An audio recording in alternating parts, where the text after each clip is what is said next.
Fire signs, tignan natin ano po ang mensahe para sa iyo ngayong araw. Keep in mind po na ito ay general reading lamang. So, hindi po lahat ay makaka-relate. So, be open-minded.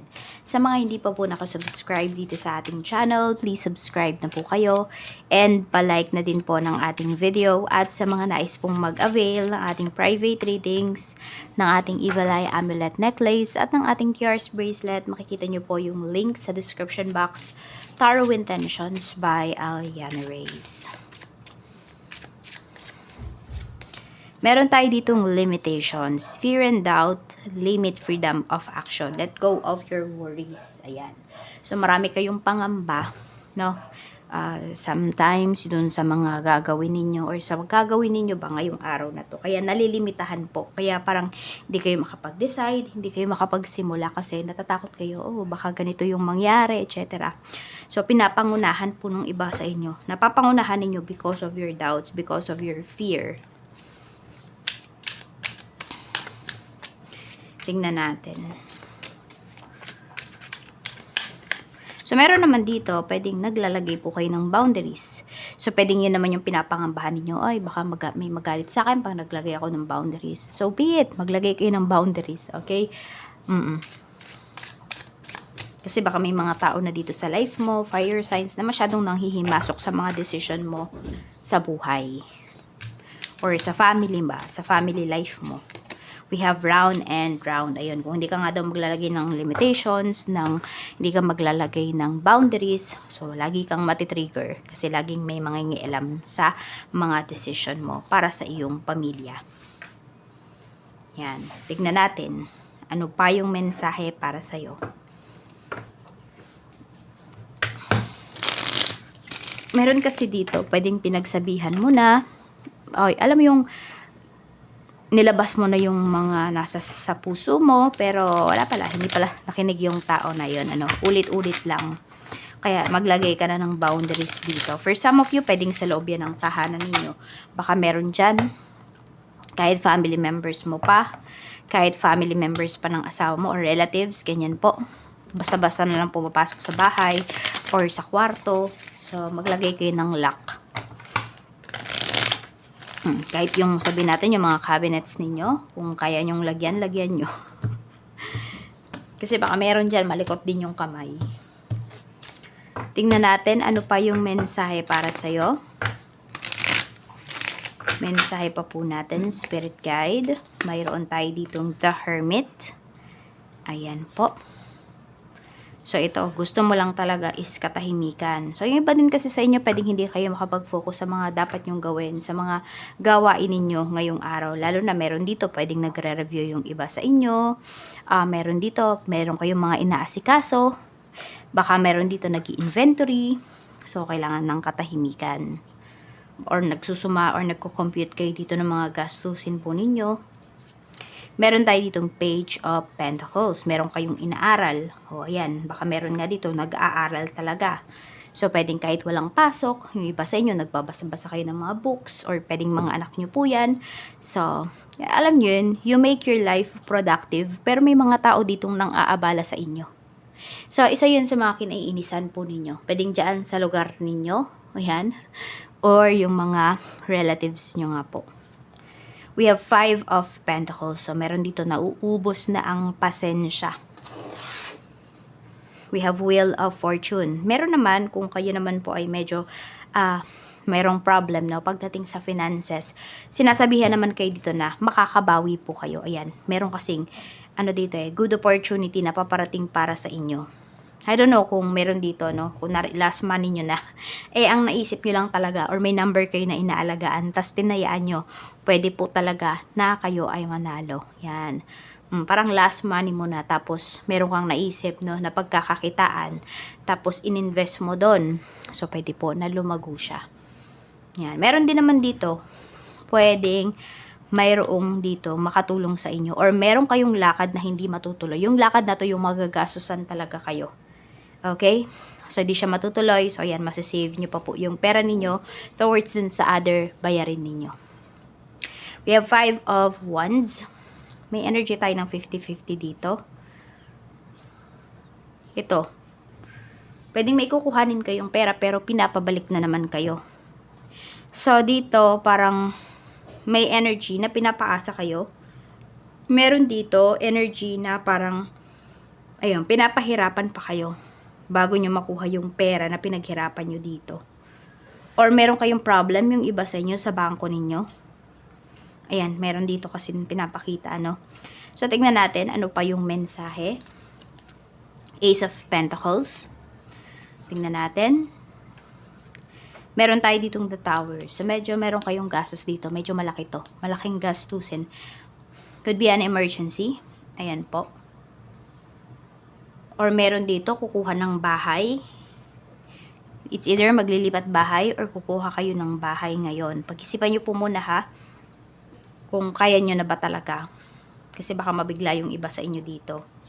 Meron tayong Four of Pentacles. Yung iba naman sa inyo, kayang-kaya nyo na talaga kasi may ipon naman po, no?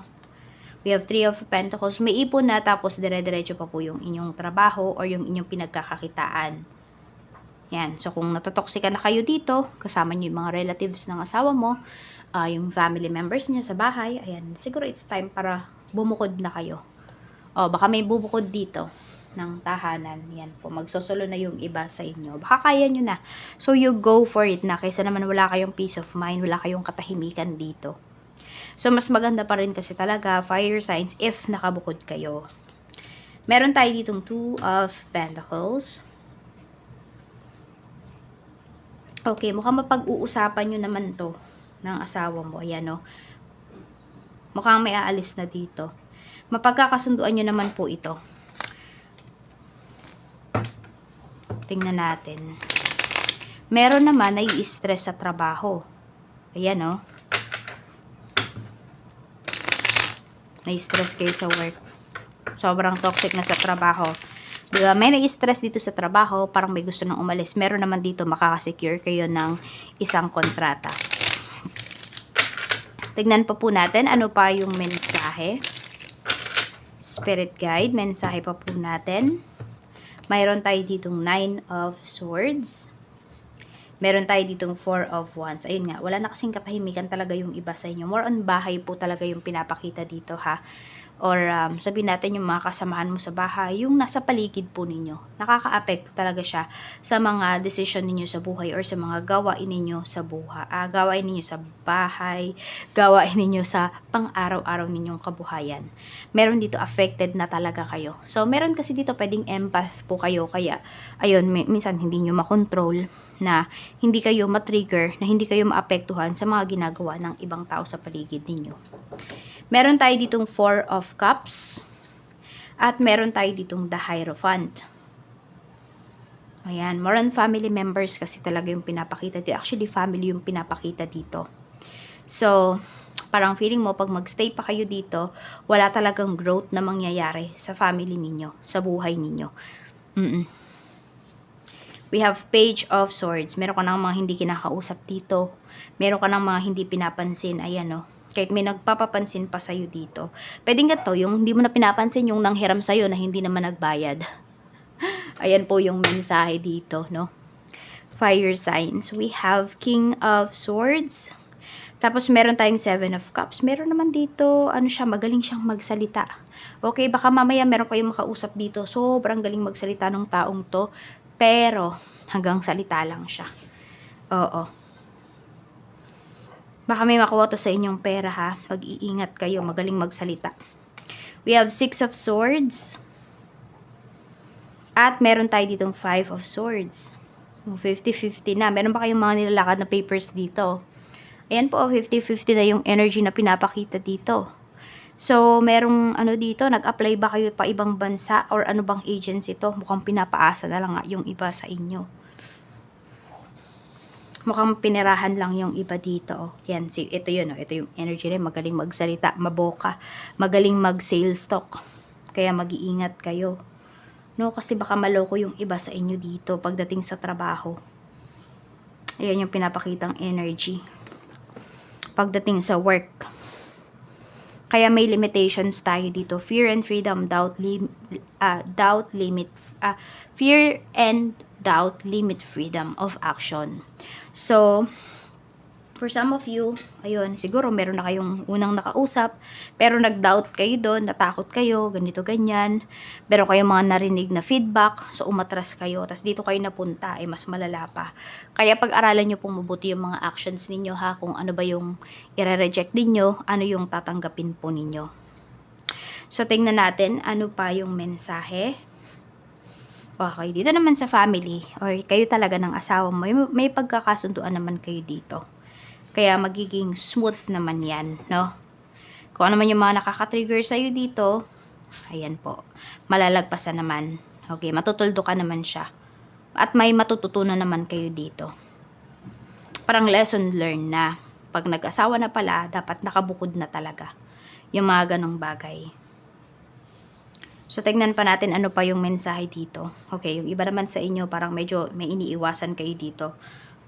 Pagdating sa pera, yan po, pwedeng your family. Ayan, ano ba, monthly na ba sila nang hihingi sa'yo ng pera? So, yung iba sa inyo parang, teka, nauubos yung ipon mo. So, medyo naghihinay-hinay na yung iba sa inyo dito. Okay? So, ayan lang po yung mensahe. Okay? Kung meron kayong gustong baguhin sa life ninyo, gumawa po kayo ng desisyon na ibang desisyon. Pili kayo ng ibang desisyon, di ba? Para may mabago sa life ninyo. At huwag kayong matatakot na mag-set ng boundaries. Kahit nasabihin natin may magagalit pa sa'yo, you set your boundaries. Kasi hanggat hindi ka nagsiset ng boundaries, ibig sabihin, tinatolerate mo sila. So, yan lamang po. Maraming salamat. Mag-iingat po kayo always and more blessings to come.